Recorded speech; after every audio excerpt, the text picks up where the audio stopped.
دوستوں کہا جاتا ہے کہ ہار کر جیتنے والے کو بازیگر کہتے ہیں، یعنی کہ ایسا انسان جو کہ اتنا ذہین ہو کہ ہاری ہوئی بازی کے اندر سے بھی جیت کو کھینچ کے نکال لائے۔ اگر آپ تاریخ انسانی پر نظر ڈالیں تو ایک ایسا واقعہ ہے جس میں ایک ایسا انسان تھا جس نے واقعی میں ہاری ہوئی بازی میں سے جیت کھینچ کے نکالی تھی۔ اس شخصیت کا نام تھا نبی عربی جناب محمد الرسول اللہ صلی اللہ علیہ وسلم، اور واقعہ ہے جنگ حدیبیہ سے صلح حدیبیہ تک۔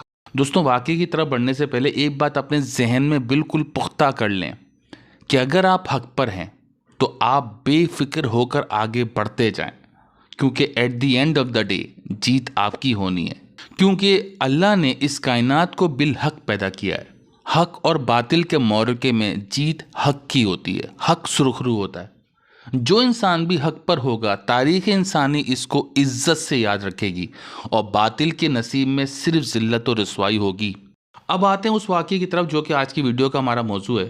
یہ ذکر ہے 6 ہجری کا، جب ہمارے پیارے نبی صلی اللہ علیہ وسلم نے خواب میں دیکھا کہ آپ علیہ السلام اپنے ساتھیوں کے ہمراہ مکہ میں داخل ہو رہے ہیں۔ حالانکہ اس وقت تک مسلمانوں پر حج فرض نہیں ہوا تھا، لیکن عربوں میں حج حضرت ابراہیم علیہ السلام کے زمانے سے ہی رائج تھا، اور سنت ابراہیمی کے اتباع میں وہاں حج ادا کیا جاتا تھا اور عمرہ بھی۔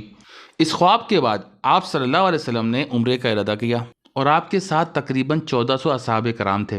قریش کو جب یہ خبر ملی تو وہ جنگ کی تیاری میں لگ گئے۔ مکے کے قریب حدیبیہ کے مقام پر آپ علیہ السلام نے پیغام بھجوایا کہ ہم عمرے کی غرض سے آئیں، احرام باندھے ہوئے ہیں، اور تمہیں معلوم ہے کہ ایسی حالت میں ہم عربی لڑا نہیں کرتے، اس لیے ہمیں زیارت کعبہ کرنے دیا جائے اور عمرہ ادا کرنے دیا جائے۔ لیکن قریش نفرت کی آگ میں کچھ سوچنا سمجھنا ہی بھول چکے تھے، اور جواب میں انہوں نے ایک فوجی لشکر بھیجا جو کہ مسلمانوں نے قابو کر لیا اور ان کی معافی نامے پر ان کو چھوڑ دیا۔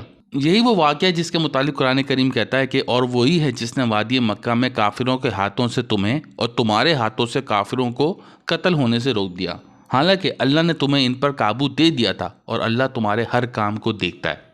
اس کے بعد نبی علیہ السلام نے صلح کی بات چیت کرنے کے لیے حضرت عثمان غنی رضی اللہ عنہ کو قریش میں بھیجا۔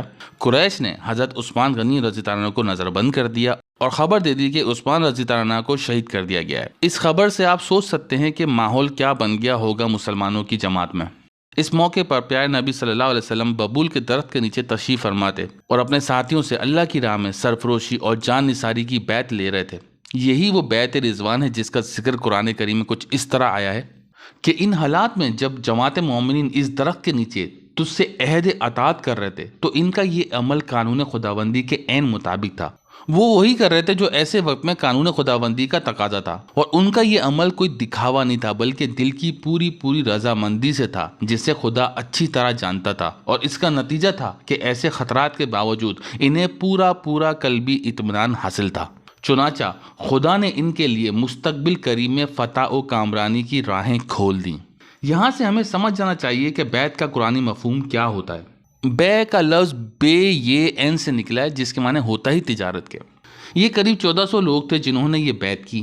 یہ بیعت خدا سے اس بات کا عہد نامہ تھی کہ اللہ کی راہ میں سب کچھ قربان کرنے کو ہم تیار ہیں، اور چونکہ اس وقت اتھارٹی کی حیثیت سے رسول اللہ صلی اللہ علیہ وسلم موجود تھے جن کے ہاتھوں پر یہ بیعت ہو رہی تھی، اس لیے قرآن کریم آپ صلی اللہ علیہ وسلم کے ہاتھ کو خدا کا ہاتھ کہتا ہے، کیونکہ یہ مال و دولت حاصل کرنے کے لیے، جسمانی لذت حاصل کرنے کے لیے نہیں ہو رہی تھی، بلکہ خالصتاً اللہ کے حکم پر اپنی جان قربان کر دینے کی بیعت تھی۔ اور یہی وہ ایمان ہے جس کو قرآن دوسری جگہ ان الفاظ میں بیان کرتا ہے کہ مومن اپنی جان اور مال اللہ کے ہاتھوں بیچ دیتے ہیں تاکہ ان کو جنت مل جائے۔ مسلمان جنگ کی تیاری کرنے ہی لگے تھے کہ معلوم ہوا کہ حضرت عثمان غنی رضی اللہ عنہ زندہ ہیں۔ اس کے ساتھ ساتھ اپنی 5 شرائط کے ساتھ سہیل کو اپنا ایلچی بنا کر بھیجا، اور سہیل نے وہ شرائط حضور اکرم صلی اللہ علیہ وسلم کے سامنے رکھیں، جو کہ تھیں: نمبر 1، مسلمان اس سال واپس چلے جائیں گے۔ نمبر 2، آئندہ سال حج کے لیے آئیں اور صرف 3 دن رہ کر چلے جائیں، ہتھیار ساتھ نہ ہوں، صرف تلواریں ہوں، اور وہ بھی نیام میں۔ نمبر 3، مکہ میں جو مسلمان پہلے سے مقیم ہیں انہیں ساتھ نہ لے کے جائیں، اور اگر کوئی مسلمان مکہ میں رہنا چاہے تو اسے روکیں نہیں۔ نمبر 4، کفار میں سے اگر کوئی شخص مدینہ جائے تو اسے روکا نہ جائے، لیکن اگر کوئی مسلمان مکہ میں آ جائے تو کفار اسے واپس نہیں کریں گے۔ اور نمبر 5، عرب کے قبائل کو اختیار ہوگا کہ فریقین میں سے جس کے ساتھ چاہیں معاہدے میں شریک ہو جائیں۔ بظاہر تو یہ شرائط مسلمانوں کے مفاد کے خلاف تھیں اور ان سے قریش کی جیت واضح نظر آ رہی تھی۔ اس کے ساتھ ساتھ جس طرح معاہدہ تحریر کیا گیا اس میں بھی مسلمانوں کو کافی ڈیگریڈ کیا گیا، جیسے کہ بسم اللہ الرحمن الرحیم کی جگہ لکھوایا گیا اسم کا اللہم، اس کو ہمارے پیارے نبی نے ایکسیپٹ کر لیا۔ محمد رسول اللہ کی جگہ لکھوایا گیا محمد ابن عبداللہ، اور انہوں نے کہا کہ ہم آپ کو رسول ہی نہیں مانتے، اس لیے محمد ابن عبداللہ لکھا جائے گا، اس کو بھی ہمارے پیارے نبی نے ایکسیپٹ کر لیا۔ حضرت جندل رضی اللہ عنہ کی واپسی مانگی گئی، وہ بھی آپ نے ایکسیپٹ کر لی، اور بھی بہت ساری چیزیں جو آپ نے ایکسیپٹ کر لی۔ تو مختصراً ہر طریقے سے یہ معاہدہ قریش نے اس طریقے سے کیا کہ مسلمان اس کو اپنی شکست محسوس کریں، اور کچھ ایسا ہی ہوا کہ اس وقت جو مسلمان موجود تھے ان سب لوگوں کو یہ معاہدہ سمجھ میں نہیں آیا۔ اب آئیں اس پہلو کی طرف جس کی وجہ سے ہمارے پیارے نبی نے اس معاہدے کو ایکسیپٹ کیا۔ ہمارے پیارے نبی کی دور فہمی اور فورسین کرنے کی ایبلٹی، وہ ذہانت جو کہ ہمیں لازمی سمجھنی چاہیے۔ دیکھیے ہمارے پیارے نبی کو بالکل کلیئر تھا کہ ان کا جو وجود ہے، جو ان کا جو نبوت ہے، وہ پورے عالم کے لیے، ان کو یہ پیغام پوری دنیا کو پہنچانا تھا۔ لیکن مسلمان ہجرت کے بعد بھی سکھ کا سانس نہیں لے سکے، کیونکہ قریش ان کے پیچھے ہی پڑے رہے۔ کئی جنگیں اور محاذ ہوئیں اور ہر وقت مسلمان قریش سے ہی نبرد آزما رہے اور ساری توانائیاں اسی طرف خرچ ہوتی رہیں۔ اس معاہدے کا سب سے بڑا بینیفٹ جو ہمارے پیارے نبی کو نظر آ رہا تھا وہ یہ کہ جو توانائیاں ہماری قریش سے لڑنے میں خرچ ہو رہی ہیں وہ بچیں گی، اور پھر ان توانائیوں کو ہم وہاں خرچ کریں گے جس سے اسلام مضبوط ہوگا اور اسلام کا پیغام پوری دنیا میں پھیلایا جائے گا۔ دوسری طرف 6 سال سے جنگ کی حالت میں رہنے کی وجہ سے مسلمانوں کی معیشت اتنی اچھی نہیں تھی، تو یہ بھی ہمارے پیارے نبی کے ذہن میں تھا کہ معیشت کو بھی سدھارنا ہے، کیونکہ معاشی طور پر اگر مسلمان مضبوط ہوں گے تبھی وہ بڑے بڑے چیلنجز کا مقابلہ کریں گے۔ بڑی بڑی قوموں سے ٹکرانے کی صلاحیت جب ہی آئے گی جب وہ معاشی طور پہ اسٹیبل ہوں۔ تیسری چیز، قریش نے حضور اکرم صلی اللہ علیہ وسلم کے بارے میں بہت ساری غلط باتیں پھیلائی ہوئی تھیں، وہ اس وجہ سے کہ حضور اکرم صلی اللہ علیہ وسلم کی شخصیت ایسی تھی کہ جو انسان آپ صلی اللہ علیہ وسلم کے پاس آتا اور وہ ایمان لے آتا، تو ایسی باتیں پھیلا دو کہ کوئی ان کے پاس آئے ہی نہیں۔ اس وجہ سے انہوں نے غلط باتیں پھیلائی ہوئی تھی۔ اس معاہدے کی بنا پہ یہ ہونا تھا کہ مکہ کے لوگ مدینہ آ سکیں گے، مدینہ کے لوگ مکہ آ سکیں گے۔ جو لوگ ایمان لے آئے ان کو تو مکہ جانے میں کوئی پرابلم نہیں تھی، لیکن وہ لوگ جو قریش میں رہتے تھے، سب سے بڑی اپورچونٹی تھی ہمارے پیارے نبی کے پاس کہ وہ لوگ مدینہ میں آئیں، ہمارے پیارے نبی سے ملیں، ان سے بات چیت کریں، ان سے سمجھیں، ان سے سوالات کے جوابات ہوں تاکہ وہ مطمئن ہو کر ایمان لے آئیں۔ یہ چیز بھی ہمارے پیارے نبی کو اس وقت نظر آئی کہ اگر یہ معاہدہ ہو جاتا ہے، صلح ہو جاتی ہے، تو دونوں کے درمیان آمد و رفت بڑھے گی، جس سے قریش کے لوگوں کے دل میں ایمان کی طاقت جاگنے لگ جائے گی۔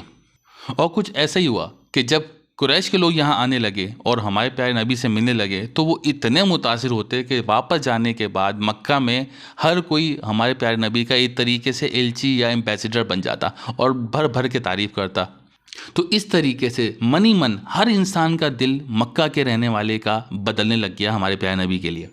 اور جب قریش سے جنگ بندی ہو گئی کہ 10 سال تک اب جنگ نہیں ہوگی اور یہ اتنا بڑا سکون ہمارے پیارے نبی کو ملا، تو اس کے بعد ہمارے نبی نے اسٹریٹجی بنائی آگے بڑھنے کی۔ آپ صلی اللہ علیہ وسلم نے سب سے پہلے حکم دیا بنو قریظہ سے نمٹنے کا، کیونکہ جنگ خندق کے موقع پر انہوں نے دھوکہ دیا تھا، اپنے معاہدے سے پھر گئے تھے، اور پھر وہ جا کے خیبر کے مقام میں پناہ گزیر ہو گئے تھے، سارے یہودی وہیں جمع ہو گئے تھے۔ تو پھر ہمارے پیارے نبی نے حکم دیا کہ خیبر کی جنگ کی جائے۔ خیبر فتح ہونے کے بعد مسلمانوں کی معیشت، مالی حالت بالکل یکسر بدل گئی۔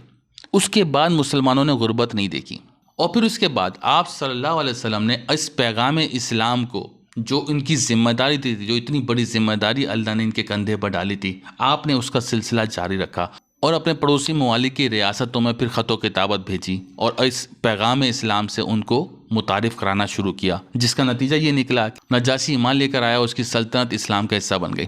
ایک اور آخری بات کہ دیکھیں 6 سال تک مسلمانوں کی ٹریننگ صرف جنگ کے حوالے سے ہو رہی تھی، لیکن یہ ملک چلانا، عوام کو خوشحال کرنا، یہ سب چیزیں بھی ایک لیڈر کے اندر بہت ضروری ہیں۔ سچویشن سے کس طریقے سے نبرد آزما ہونا ہے، یہ بھی ہمارے نبی کے ذہن میں تھی بات، کیونکہ ان کو پتہ تھا کہ میرے بعد صحابہ کرام نے یہ ریاست چلانی ہے۔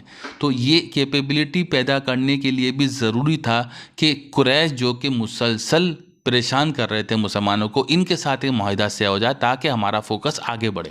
اس معاہدے کے بعد کے جو 4 سال ہیں، آپ اس کو تاریخ میں پڑھیں، تمام صحابہ کرام کو ہمارے پیارے نبی نے لیڈر بنا دیا۔ جس کی بنا پر حضرت عمر رضی اللہ عنہ کے دور میں مسلمان ایک سپر پاور بن گئے۔ تو دوستوں دیکھا آپ نے کہ ہمارے پیارے نبی کی دور فہمی کتنی بڑی تھی، سچویشن کیا بن گئی تھی، ایک جنگ سامنے کھڑی ہو گئی تھی، اوپر سے غلط نیوز نے کس طریقے سے ماحول بنا دیا تھا۔ تمام مسلمان بھی جذباتی ہو رہے تھے، بس ان کا بس نہیں تھا کہ بس جنگ شروع کر دیں۔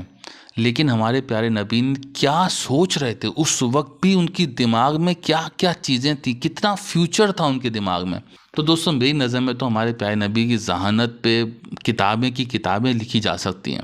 تقدس سے ہٹ کے ہمیں ہمارے پیارے نبی کی ذہانت کو بھی تھوڑا سا سمجھنا چاہیے کہ وہ کس طریقے سے بولڈ اسٹیپ لیا کرتے تھے، کیا سوچ کے لیتے تھے، تاکہ ہم لوگ بھی ان کے نقش قدم پہ چل کے اپنی زندگیوں میں ایسے اسٹیپس لیں اور اپنی زندگیوں کو حضور کی زندگی سے لنک کرتے جائیں، ان کے قدم پہ نقش قدم پہ چلتے جائیں اور اس طریقے سے اپنی زندگیوں میں بہتری لے کر آتے جائیں۔